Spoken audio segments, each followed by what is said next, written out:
Hello everyone, in today's video I'm going to be speaking about dropping out of college. Should you drop out of college or not? It seems to be a big trend that's picking up very fast in the world, and data shows that in the United States of America, more than 40% of students are dropping out for various reasons. And this trend is starting to pick up in India as well. Everyone thinks that dropping out of college is a cool heading to add in your Instagram or your LinkedIn profile, that they can drop out from college and start a company and become successful. It's not everyone's cup of tea. So I'm going to be talking to you all today about this topic based on speaking to a lot of people who dropped out of college, what's worked, what's not worked. We're going to be talking about what are the advantages of formal education from college, what are the pros and cons of dropping out of college, and in the end I will give you my perspective as well. So let's get started. What are the advantages of formal education, or why do formal education exist? If you think about the prehistoric times, education was more starting from a Gurukulam system. If you remember in the classical Hindu textures, there is a lot of context about how people used to live and study with the guru or the teacher, and the learning was more on the go. There was a lot of sit-down classes, but also they used to learn a lot of things before and after the classes by just living with the guru as well. So slowly this evolved into bringing formal colleges, right from Nalanda University, which is one of the oldest colleges in the world, which is of course from India, and that's how learning started. Now when you think about what are the pros and cons of formal colleges, see, first of all, it brings a structure. You know that when you are doing a particular course for a 3 or a 4 year period of time, it's defined the subjects you have to study. There is a set timing for the college. You go there and you learn. So the first thing is it brings structure. The second thing is the discipline. When you know that something is running for 8 hours or 9 hours every day for a 5 or 6 day period, you have a discipline to go to the college, sit down for the classes, and you learn things from an expert. The third thing is patience. When you are sitting in a college, you need to have patience to sit through a 40-minute or a 50-minute class. It helps you, or it forces you to concentrate and listen. Of course, we all get distracted, which is why we don't like formal classes and we skip or bunk classes a lot of times. But it teaches you patience, that you have to learn things which even if you don't like, you have to do. And trust me, this happens when you start working as well. Not everything that you are doing at work will be interesting. There will be parts that is not interesting and you need to learn them as well. So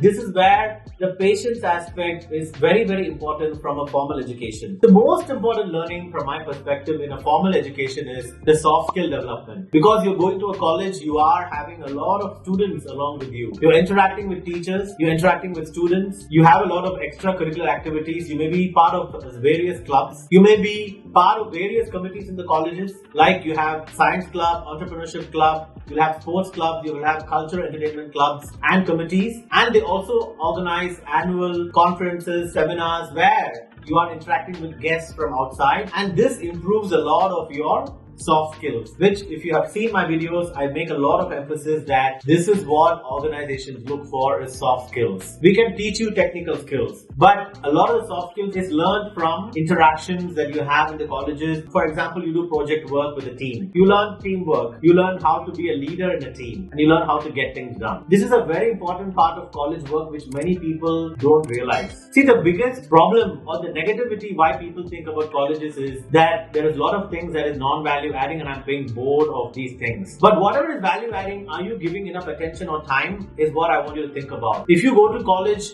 just like a robot, sit there, not interested, you're not attentive in class, you're distracted because the subject is boring or the teacher is boring, I can understand all that. But in spite of that, if you're able to force yourself and pick up elements out of each session and then go outside and practice in a real-time environment using internships, using a part-time job, or using freelancing, you're combining the benefits of a theoretical learning and a practical learning. Colleges have a very important role to play in our lives. They bring, of course, the formal theoretical knowledge, which is very important for a basic fundamental foundation. The other very important reason why formal education in colleges are important is, at least for the next 50, 100 years, that most of the people who are going to be recruiting you have gone gone to colleges. Now they're not going to easily say, that's fine, you don't have to go to college, I will take you. So there is still a very important reason why formal qualifications and colleges exist. Now if you look at the other side of the table, I don't want to go to college, I dropped out because I feel I can learn everything myself. So when you don't go to college, you have a flexibility to decide what you want to learn from various sources. Of course, the challenge for you is, are you picking up the right place to learn? Because there is so much of information on social media. If you think that by YouTube, LinkedIn and Twitter, you can learn your subjects, you have to figure out the best sources to learn. So that is something you have to keep in mind. Of course, you get the flexibility.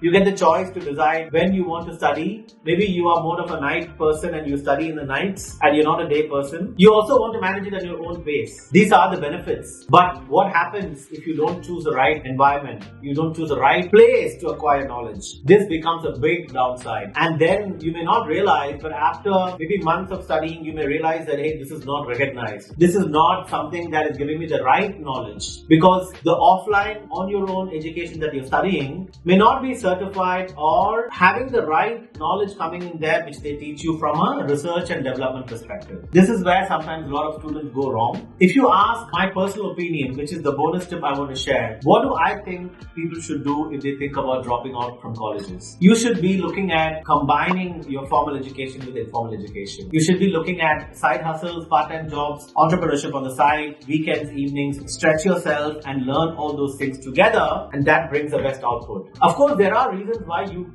have to drop out of college.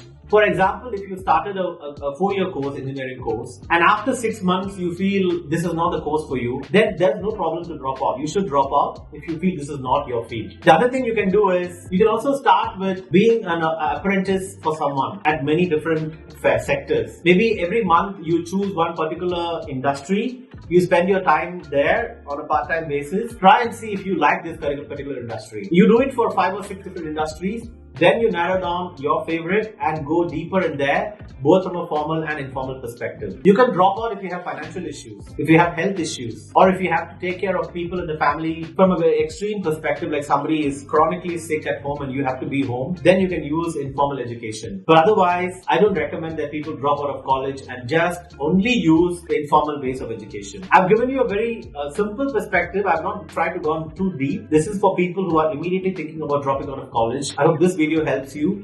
Also share it with your friends who are thinking about dropping out, because it's not as simple as what it seems. There is right now more evidences of formal qualified people succeeding in the world than informal. If you really want to drop out, you have to be from IIT or a Harvard or Stanford kind of Ivy League level colleges. The reason why, to even enter those colleges, you have to be intelligent, you have to be smart, you have to have a lot of emotional intelligence. Without that, if you just drop out of some ABC college, don't think of yourself as the next Mark Zuckerberg or Steve Jobs. They've all got there with a whole lot of effort, hard work, and of course a tiny bit of luck as well. So I hope this video gives you perspective about dropping out of college. Till I see you next time, don't drop out. DM me your questions. I will help you with specific information on this. Stay fit, stay positive, keep chasing obscene success. Do click on the subscribe button and notification button to continue watching all the videos that I'm posting.